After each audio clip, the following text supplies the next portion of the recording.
Assalamualaikum warahmatullahi wabarakatuh. Saya Afifah Nurena Arianti, NIM 199514236, Prodi Kewirausahaan.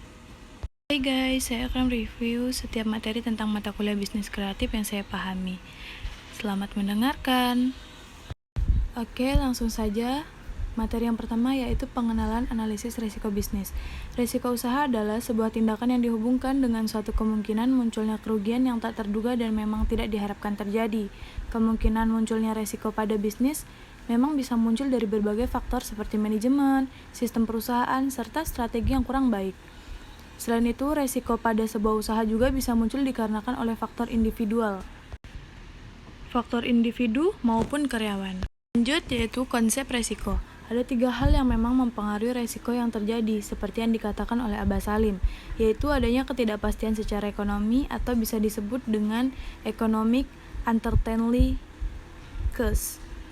Adanya ketidakpastian disebabkan oleh alam, yang biasa disebut dengan istilah nature uncertainty cost, serta adanya ketidakpastian yang disebabkan oleh perilaku manusia atau dengan istilah lain human uncertainty cost. Selanjutnya yaitu sumber risiko. Yang pertama, politik. Contohnya, kebijaksanaan pemerintah, opini publik, perubahan ideologi, peraturan, kekacauan perang, terorisme, kerusuhan. Yang kedua, lingkungan. Contohnya, pencemaran, kebisingan, perizinan, opini publik, kebijakan di dalam perusahaan, perundangan, dan berhubung dengan lingkungan, dampak lingkungan.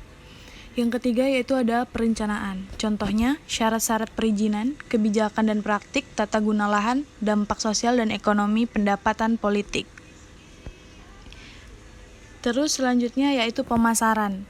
Contohnya permintaan parkiran, persaingan, keusangan, kepuasan konsumen, dan mode.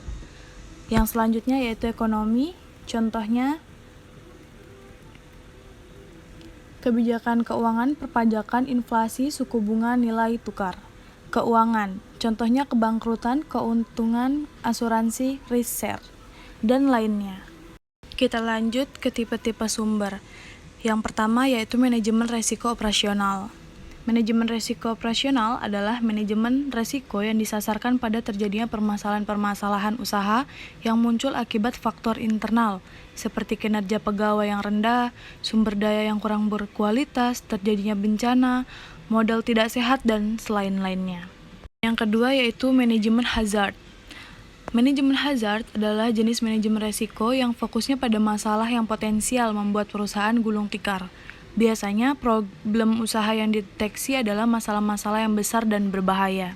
Ada 3 unsur yang diprioritaskan di dalam manajemen ini, yaitu masalah hukum, bahaya fisik, serta penurunan moral. Yang ketiga yaitu manajemen risiko strategi. Manajemen ini berkaitan dengan pengambilan keputusan. Risiko yang biasanya muncul adalah kondisi tak terduga mengurangi kemampuan pelaku bisnis untuk menjalankan strategi yang direncanakan. Dalam hal ini, beberapa faktor seperti risiko operasi, risiko aset impairment, risiko kompetitif, atau bahkan risiko franchise bila ada. Selanjutnya, kita masuk ke manajemen risiko. Manajemen risiko adalah suatu proses untuk melakukan analisis dan identifikasi terhadap suatu risiko yang mungkin terjadi. Dalam membangun bisnis apapun, Anda harus melakukan analisis mengenai kemungkinan terjadinya kerugian. Hal tersebut akan membantu Anda untuk melakukan langkah-langkah pencegahan lebih dini. Penerapan manajemen risiko sangat penting untuk dilakukan. Dengan melakukan manajemen risiko akan membuat kekurangan-kekurangan usaha Anda terdeteksi lebih awal.